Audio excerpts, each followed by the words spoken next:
Hi everyone, welcome to Dharma Earth's Dose of Dharma, and this is your dose of Dharma for today. So today we're gonna talk about the first point of one of the 6 ways of losing one's wealth, and that is addiction to strong drinks and intoxicants. Okay, intoxicant means like drugs or any other things that mess up with your mind, lets you get wasted. All right. So let's see what are the dangers. What are the dangers of indulging in strong drinks? So the first one is the waste of money. Okay, and second one is increased quarreling. The third one is a liability to sickness. Number four, loss of a good name. Number five, indecent exposure of one. And number six, weakening of the intellect. Okay, so let us see what is really going on here. Well, how do we understand this? When one is addicted to strong drinks, okay, then actually, according to the commentary, it says that it can be seen in this life, and also it is a loss of wealth. Why? Because you need money to buy drinks, isn't that so? And some people who are alcoholics, they sometimes they really drink themselves bankrupt, right? Because drinking hinders with their ability to work, and then they cannot perform at work. And after that, what happened? They get fired from their jobs, and then after that, they may, because of the lack of money, then they have to maybe hang out in the streets or something like that.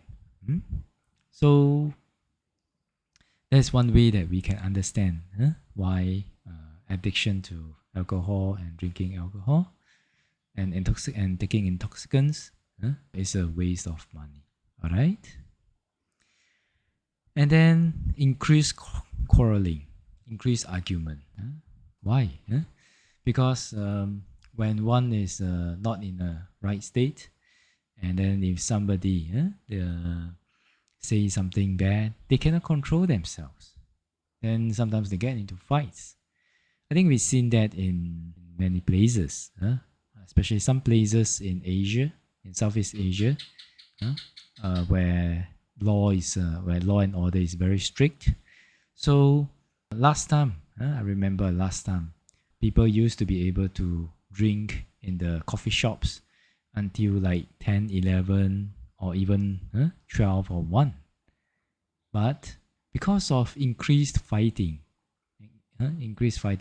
arguments, and with a phone nowadays, people just, you can't hide from it. People just take recording and just post it online. So because of that, because of those things, now I think they cannot drink in the coffee shops after 10:30. But if they still want to drink, if people still want to drink, they can go to the pubs and specific places for drinking, like that.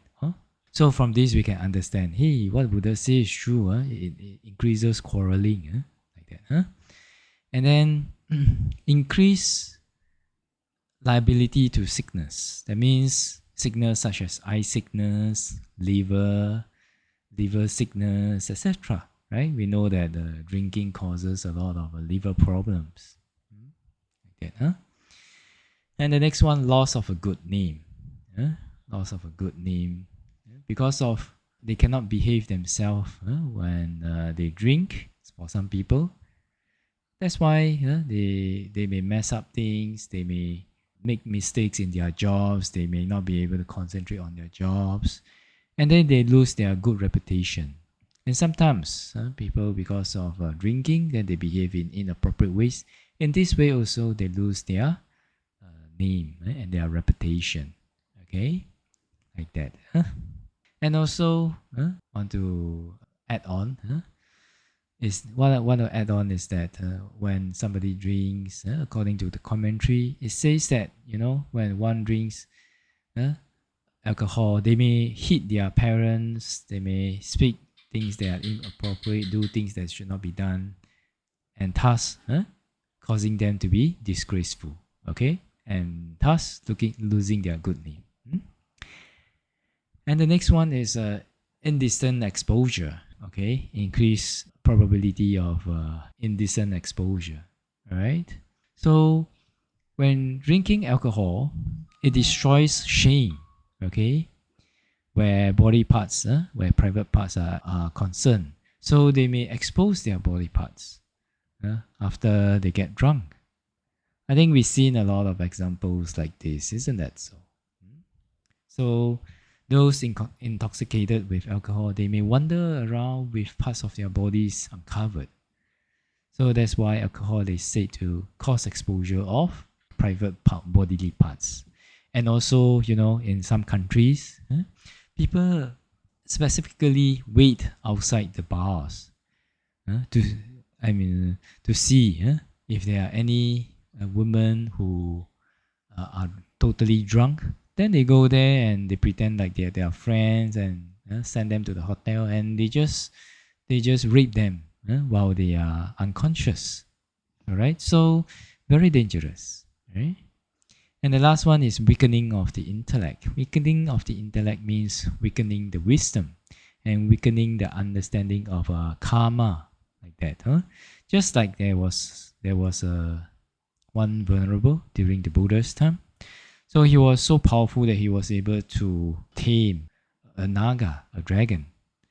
But after that, people started to offer him strong drink, and at that time, strong drinks was still allowed by the Buddha. There was no rules and regulation prohibiting the consumption of strong drinks for the monks. So he drank, and then after that, he was lying down there, and then he did something disrespectful. He put his feet, he pointed his feet towards the Buddha. And he couldn't do anything about it because he was drunk already. So in this way, it is said to weaken wisdom. Okay? Like that. But it cannot weaken the wisdom of the noble path and fruition. But those who entered noble path and fruition, basically they don't drink anymore. Right? Because they don't create karma that makes them get reborn in the four woeful states. Right? They will keep 5 precepts already. Okay?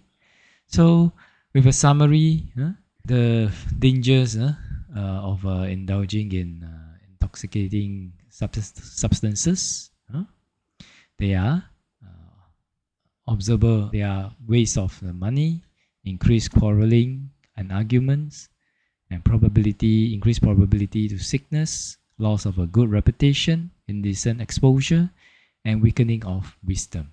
Alright? So hopefully, with this sharing, hopefully all of us will be able to refrain from drinking alcohol in order to be able to avoid all these dangers in drinking alcohol. Alright? Okay, so that's your dose of Dharma for today. Wish all of you well, peaceful and happy, and may the Triple Gem bless all of us to be able to attain path, fruition and Nibbana as soon as possible. Sadhu, sadhu, sadhu.